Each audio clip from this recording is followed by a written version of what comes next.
Hey there. In our previous lesson, we learned how to control the LED by blinking it. Today, we are going to learn how to control an LED using the LDR. So what then is the LDR? The LDR is actually a resistor that changes its resistance depending on the amount of light shining on it. It has an inverse relationship with light, hence with increasing light intensity, the resistance value of the LDR decreases. In today's class, we are going to use the LDR to control LED. To start today's class, we'll open our Proteus software and begin building our circuit. So let me go to my Proteus software, and first we'll click on the schematic capture icon and click on P to select the components necessary for the project. First, we are going to use the Arduino Uno. So I'm typing Arduino Uno,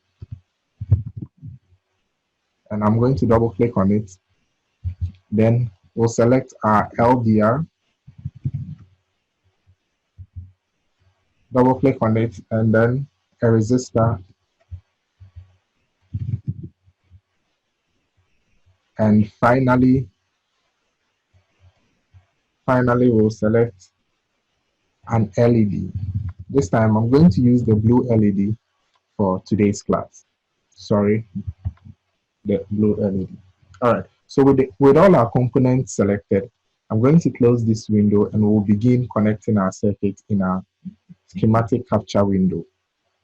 First, I'll select the Arduino Uno, click once, hover to where I would like to position it, and click once again to drop it. Again, I'll select my LDR, click once, hover to where I would like to drop it, click once again to drop it. Now select my resistor. I'm going to use these arrows to rotate my resistor to a vertical position. Click once, align it with the LDR, click once again to drop it. Then I'm going to go for my resistor again. I'm going to connect it to pin 13 of our microcontroller. So I'll click once again to drop it. And finally, I'm going to go for our blue LED. Remember, the LED is a polarized component, so you would have to make sure the negative side is always connected to ground. How do you do this? By making sure the anode of the LED connects to the resistor that connects to the pin, and then the cathode goes to ground. So the cathode is the triangular pointing side of the LED. All right, so I'm going to click once, and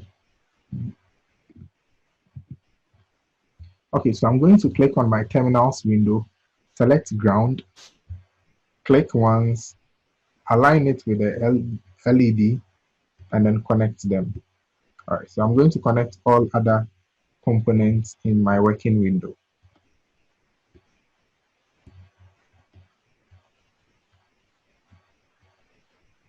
All right, so I'm connecting my LDR to the resistor. I'm going to connect it to the analog pin A0 of the Arduino microcontroller. I'm going to select my ground and connect it to the resistor in series, the resistor that connects to my LDR, sorry, and I'm also going to connect power to my LDR. Okay, we are almost done with our circuit. We only have to change this resistor value to 220 ohms. We are doing this because the LED once again requires 2.5 volts roughly to turn on, and the pin is spitting out 5 volts. So in order to prevent the 5 volts from damaging our LED, we are going to drop the 5 volts with a 220 ohm resistor so that we get fairly 2.5 volts output to power our LED. All right, so our circuit is complete. We are going to switch to the Arduino side and begin programming our microcontroller.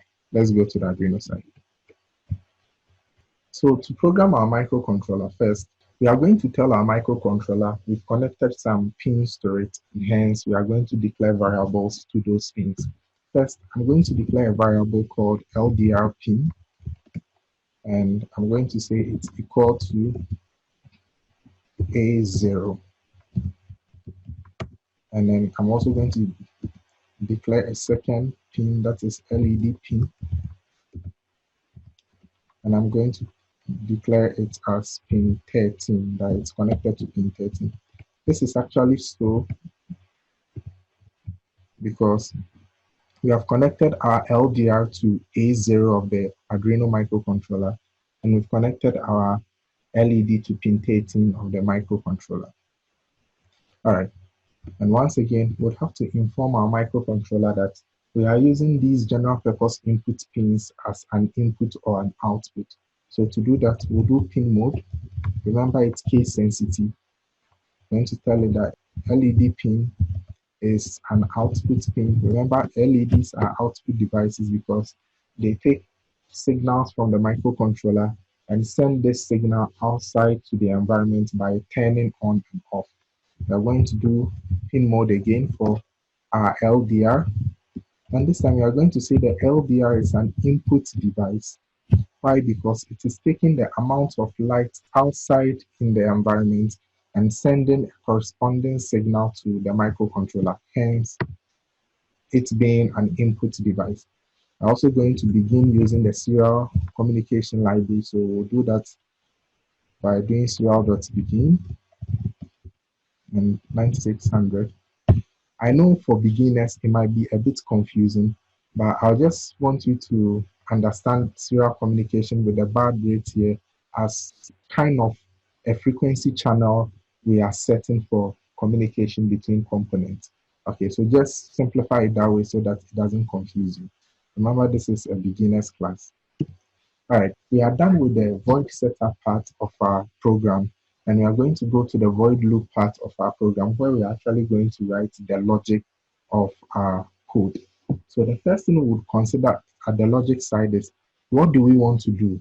Now, today's class, we are actually controlling an LED based on the intensity of light shining on a sensor, that is our light dependent resistor. Just assume you are creating a darkness sensor where when there is darkness, the light will automatically turn on, and then when there is enough sunlight, the light goes off. That's basically what we are doing, but on a smaller scale. So to do that first, we'll have to measure the amount of light that is falling on our sensor. And to do that, I'm going to create a local variable and call it LDR state. And I'm going to say LDR state is equal to analog read. It's analog read because the LDR is connected to analog side of our microcontroller, particularly A0. Okay.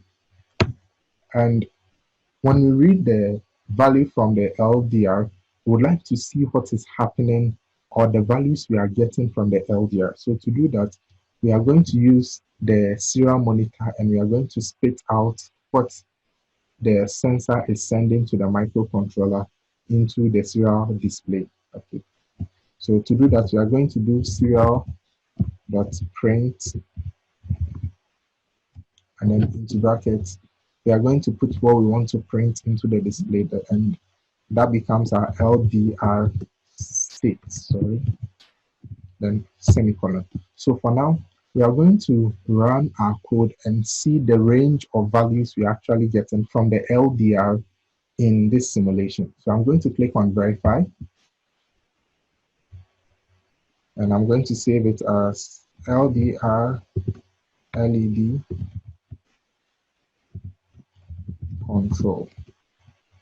I am compiling the code we've written to check and see if everything is okay. And if it's okay, we are going to copy the hex file of the compiled code. Remember, the microcontroller doesn't understand the English, and we would have to convert it to hexadecimal or binary code, zeros and ones in quotes, for the microcontroller to understand. And this compilation or the verification converts the English code to this hexadecimal code.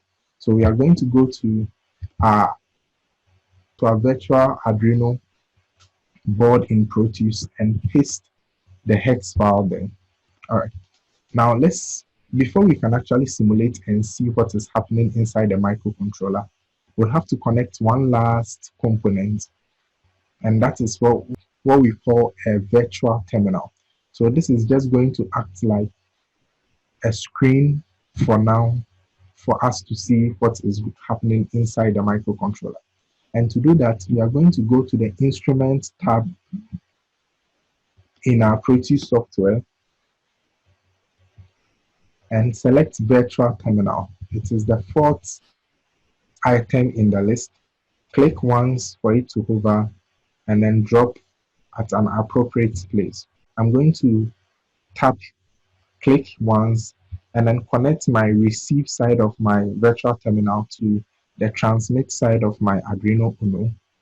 And then I'm going to connect my transmit from the Arduino side to the receive of the virtual terminal. Now with this done, I'm going to click on simulate to see what we are getting from our LDR.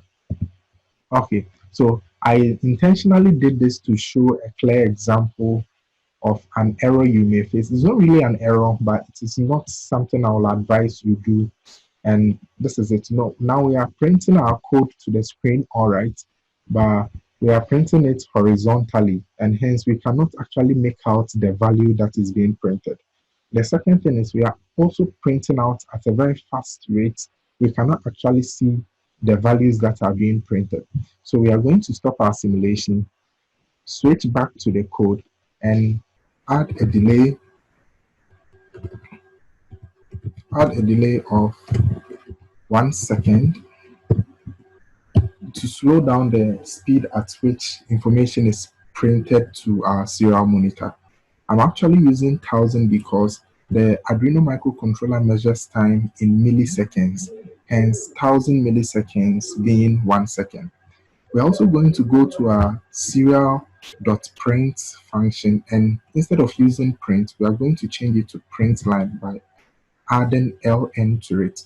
This is going to ensure our code is printed vertically inside the virtual terminal. So let's recompile this, and then we'll switch back to Proteus and see if these things actually took effect. So I'm going to switch back to Proteus and then simulate once again. All right, so we can actually see now the rate at which information is being printed onto the virtual terminal is slow, and we can see our information being printed vertically instead of horizontally. So when we move our LDR far away from when we move our light source far from the LDR, that is this particular sensor, realize that we are getting a reading of 10 in our virtual terminal.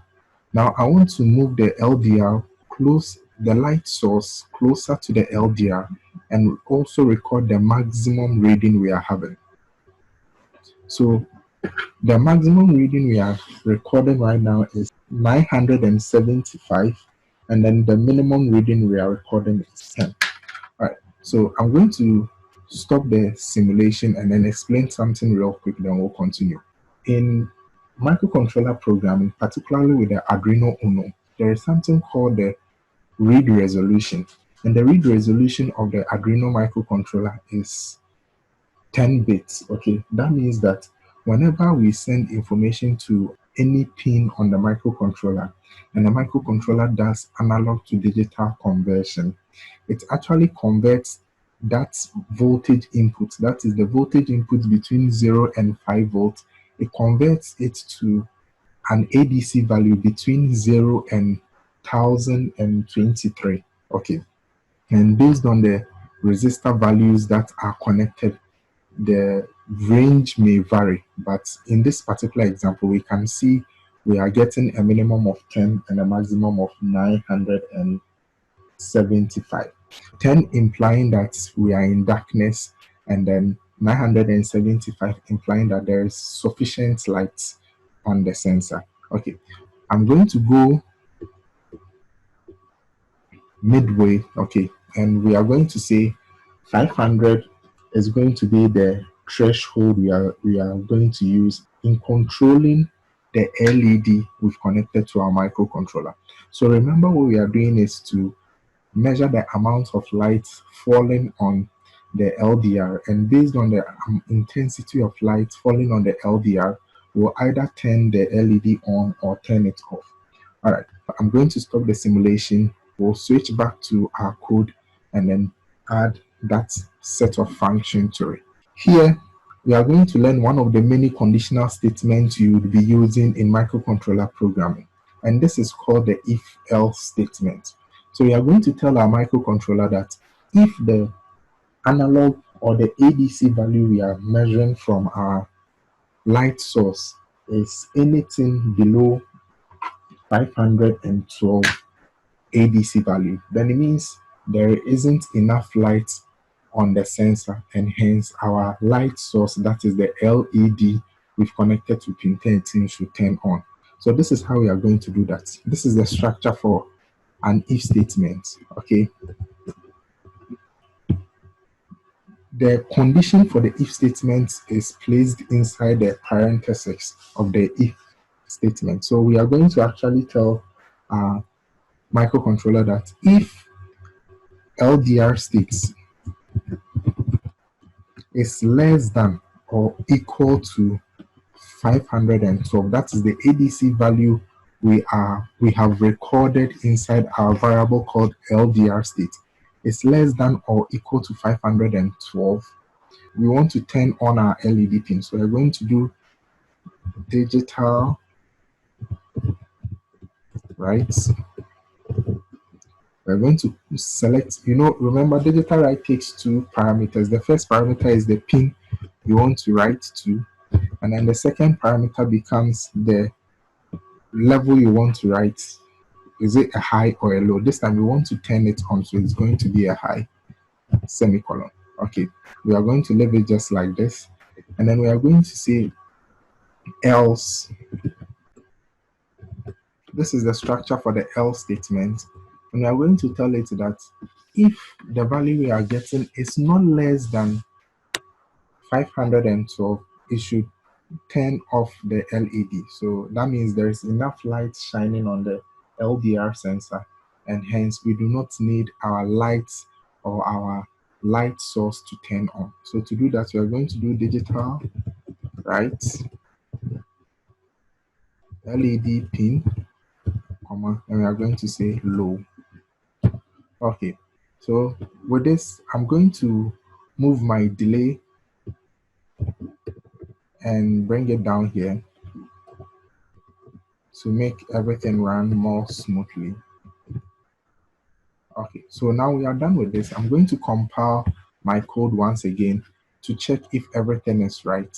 And then the hex file I have already copied will be sent to Proteus to test it out. So I'm going to click on the simulate icon to see what happens. So let's simulate it. All right, so we can see in our command, we said if the light intensity, the ADC value we are measuring from our LDR sensor is less than or equal to 512, the lamp should turn on. And because of that, we can see the lamp is on, the LED is on. If we move it back, it will still be on because it is still less than 512. However, if we decide to move it forward, okay, move the torchlight or this light source closer to our LDR, realize that now we are reading values greater than 512, and because of that, our blue LED turns off. All right, I believe this was an informative session. If you like this video, please do well to subscribe to our channel, hit the bell notification icon so that you are notified whenever we add new content to the channel. Also, don't forget to comment, try it out, and then let's talk about it in the comment section below. Thank you. Have a wonderful time.